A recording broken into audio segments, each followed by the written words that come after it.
So I'm about to start to restitch the stitching on the handle, which I think is in quite, well, pretty good condition actually. A little bit worn on the edges there. I've removed these D-rings. I did go to a leather store and they had D-rings but a little bit wider, not quite the same shape. So I will be trying to polish these up a little bit and keep these original ones. You can see I just prized them apart with the pliers there. I have to unpick the rest of the stitching. I mean, the cotton is so old that it just literally pulls apart. It's stitched very well underneath. I think probably it was done on a machine because the stitching underneath is actually a darker colour. But it's really rotten. It just comes apart. So I'm going to unpick all of that, redo the holes with this awl. And I'm torn between these two threads. I have this very strong polyester, which is very close to the original colour, but it's a little bit on the thin side. Whereas this waxed cotton, I think is the right thickness, and it's not far off the colour. I think that would look rather nice. So I think the chances are I'm probably going to use this thicker waxed cotton for leather. But I'll see how it goes. I'll start a few stitches, and if I don't like it, I'll stop and change. So hope to show you that when it's finished. Okay, so I finished unpicking all the stitching on the top and bottom parts. The bottom half was quite tricky, and as I thought, it has been, I think the bottom half was machined because it was a lock stitch. It's a little bit dry. Well, it's very dry in there. So my intention now is to use some of this glue, this contact adhesive for leather. I'm going to glue it together, and I'll probably put a few needles in like this, just to make sure that the holes line up. I've gone through every hole through with these needles, and I'll just do something like this with more needles that I've got in here, this little pouch here, just to make sure that I don't misalign any of these while it's fixing in place.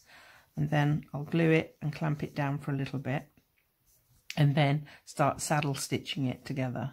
And I think it needs a little bit of attention to soften it up a bit. It's very, very dry, but I think that's going to look really nice afterwards. And there was black thread running through there on a lock stitch with a lighter canvas, which was similar to the top. But I'm going to hand stitch it, saddle stitch, and we'll see how that comes out later. So, okay, that's the update so far. Let's come back to you later when it's hopefully finished stitching. So just to show how I've locked everything in place, I've glued it and held it in place with various stitching needles just to make sure my holes line up. Some lollipop sticks and clamps just to keep the glue and everything in place while it's drying. And now I'm going to move on to polishing up these parts here using a Dremel while I'm waiting for all this to dry. So I'll be back later with some stitching. So I've got the handle on a stitching pony here, and I've just sewn a few stitches. You can see there it's going along quite nicely on my little stitching pony here, which holds everything in place. And this cord, this waxed cotton, I think is absolutely the right one to use for this project. So I think it's going to hopefully come out really nicely. Little pliers there just to pull the needle through. So that's the stitching process at the moment as I'm going along using saddle stitch. So I hope you find that interesting. In case any of you want to have a go, there's lots of videos on YouTube of how to do basic leather stitching, and I'm still learning. I've made a few projects, knife sheaths and other things, so I'm still learning as I'm going along. And you know, it's good fun, and you can repair and make lots of things. So I really encourage you to have a go, and great for fixing handles on boxes and things like that. So that's it at the moment. You can see it's coming along quite nicely. Got a fair way to go, but that colour's nice, I think. So the colour's working quite well, I think. So we'll see how it goes as we get along. Okay, see you later. Here we are, all finished, stitched up, glued, polished, burnished, So I'm very, very pleased with how that's come out. That yarn is thicker than the original, but it's strong and it's certainly not going to come apart. Not while I've got this case anyway. But I'm very pleased with the overall quality of that handle, considering how old it is. It's burnished up nicely on the edges, and I used a bit of leather wax and polish to soften the leather back up again. It smells lovely, I have to say.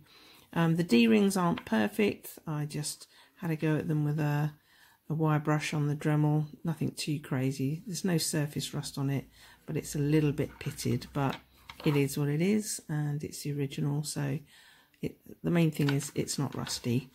Also, these parts had a little bit of a wire brush over with the Dremel, and it's got any surface rust and pitting off.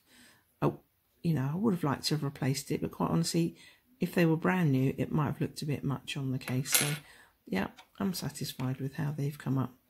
The main thing is they're not rusty, and that's the main thing. One of them came out slightly darker than the other, but again, I'm not overly worried about that. So that's my Sunday project. I set about doing this handle today because I made a complete mistake. I was all ready to stick the waxed cotton to the sanded down case, but I realised when I took the cotton out that I'm slightly sure I need a little bit more fabric. So hopefully I can pick some more at the fabric store on Tuesday, as we have a public holiday tomorrow. So my Sunday project was to restore the handle, and I'm pretty satisfied with the outcome. So onwards and upwards. Thanks for watching.